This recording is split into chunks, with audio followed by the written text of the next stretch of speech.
On July 1st, some new laws went into effect in the state of Florida. And one of those laws in particular is causing a lot of concern for residents of the state as well as businesses throughout. I'm talking about State Bill 1718, which is actually now law as of July 1st. And it's an immigration policy put forth by our current administration. And one of the things that is being depicted on social media and on the news are vacant construction sites, empty farm fields, crops going unpicked, food rotting, job sites, home completion dates getting delayed or pushed back, and it's causing a lot of concern. What this new law essentially does is that it requires businesses with 25 or more employees to use the state e-verify system to verify and check the immigration status of their employees. And this is in an effort by the Florida government to stop people, non-residents of the United States, from filling jobs and using state resources.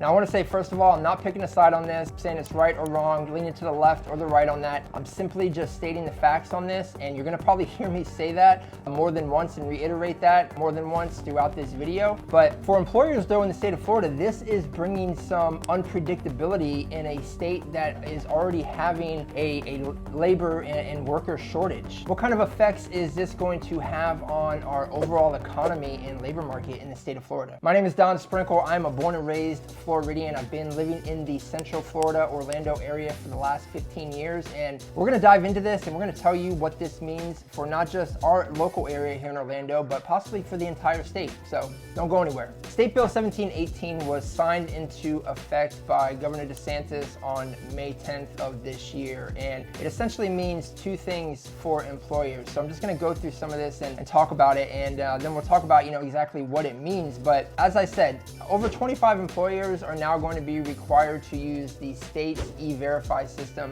in lieu of or instead of the I-9 system, verification system. The two sections that impact employers the most are what happens if you employ somebody who is not eligible for employment in the United States, as well as the second one, which is the employment verification, or how they're going to verify individual employment. And that's what I'm talking about with the e-verify as opposed to the I-9 system. Complicating this matter even more was back in May, Title 42 expired. And if you're not familiar with that, if you don't remember what that is, that was a federal policy put in place during the pandemic to protect foreign-born individuals, non-residents of the United States, protect them and allow them to seek asylum. And now that that's lapsed, you've got, of course, a political debate now, proponents of immigration saying that this is going to open up the floodgates for more immigration and whatnot. And then you have employers on the other side who are advocating for immigration reform. They want to protect the immigrant employees that they have as well as their own businesses. Now, again, I'm not taking a side on this to say whether it's right or wrong, but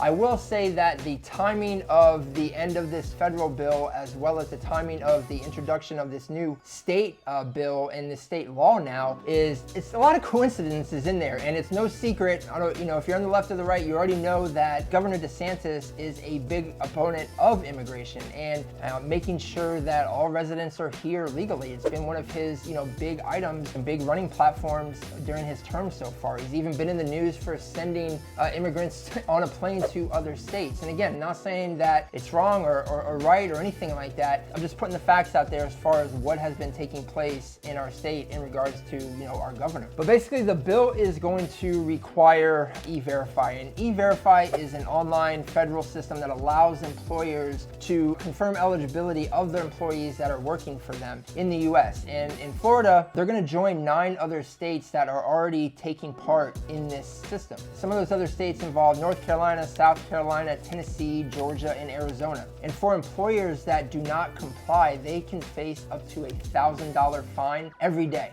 And even further beyond that, how it's going to make it even more difficult for undocumented residents of our state is it's going to limit the amount of social services that they're eligible for. It's going to put even more money into the Governor DeSantis's relocation program. And it's also going to invalidate any driver's license of undocumented residents. And that is also going to prevent them from being able to apply for things like Medicare. Even beyond how this is just going to affect employers is from the perspective of that undocumented resident, this is going to make it a lot harder for them to apply and get social services and benefits. It's going to invalidate their driver's license, preventing them from applying paying for things like Medicaid, and it's also going to reallocate even more money into the Florida governor's plan for relocation services of these undocumented workers. Now, there is a concern from some economists out there that this is going to raise the cost of everything, because this is going to limit the labor pool for contractors and construction companies, that they're going to have to only hire documented and legal residents of the United States, that this is going to increase costs up. It's going to push the cost of everything up, and that cost is going to in turn get passed down to home buyers, raising the overall cost of real estate. Whether you like it or not, whether you're a proponent of immigration or not, the fact of the matter is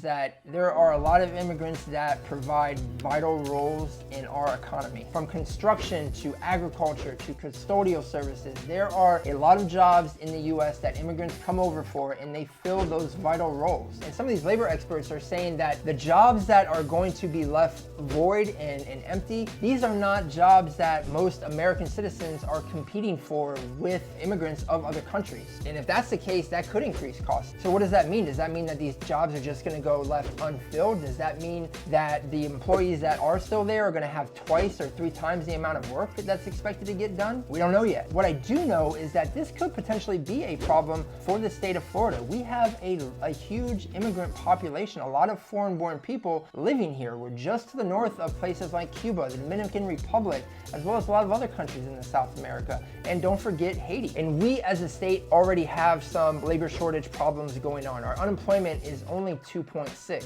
In fact, the Florida Policy Institute, which is a nonprofit policy research group, they estimate that the loss of employees and loss of workers that we're going to see from this new law is going to lose about 10% of our workforce and the money that is put back into our workforce by their salaries. They're predicting that this could very well lead to a drop by as much as $12.6 billion in our Florida GDP. That's about 1.1% according to their research, and that will in turn affect buyer and consumer spending habits as well as their overall purchasing power. That comes out to about 1.1% according to their figures, and overall it could very well affect not only our purchasing and buying power, but it could affect the state revenue. That comes out to about 1.1% according to their numbers, and if that were to happen, that would definitely affect not only our purchasing power and our buying power, but it's going to affect the state and local tax revenues. And one of the industries that I think we're going to see sooner rather than later on how this new law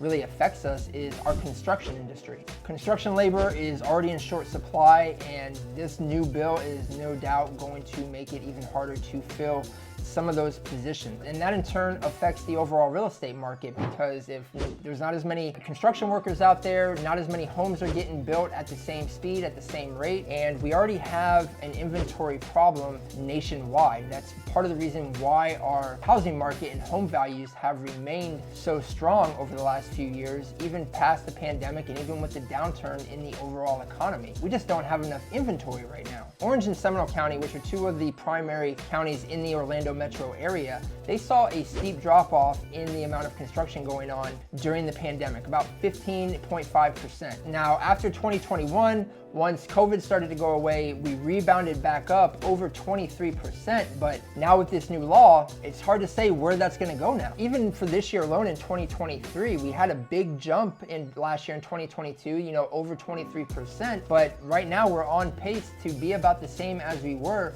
in 2021. Now, don't get me wrong, some of that can definitely, I think, be attributed to the rise in interest rates that we've seen over the last 18 plus months. And in Lake Nona, for example, which is one of the areas in Orlando where you have some of the most highest numbers of new construction going on, Disney just pulled out. They announced that a couple months ago that they were not going to be moving forward, at least for now, with their plans and moving their campus and their workers over to the Lake Nona area. So that has certainly slowed down some projects also. The reality is that maybe some of the buyer demand has dropped a little bit, but it certainly hasn't plummeted. If you look at the stats in the MLS going back to like 2018, 2019, pre-COVID, the numbers that we have right now, a lot of the statistics are very similar, almost identical. So I wouldn't necessarily say that we've seen a downturn in our market because of the rising interest rates. What we've seen with that is more of a return to normalization, or at least of what was normal in 2018, 2019, pre-COVID. I'm curious about your thoughts, and what do you think this is going to do to, our local economy here in Orlando, as well as the entire state. Do you think it's going to have a huge negative impact on our economy, or do you think that the effects we see are going to be minimal? Make sure you drop it in the comments, and don't forget to, if you haven't subscribed, smash that subscribe button, ring the notification bell. We love putting the content out for you. We love hearing the feedback as well. My team and I are working with families every single day who are relocating to and from the Orlando and Central Florida area, and we'd love to be a resource for you if you're thinking about making a move. So until next time.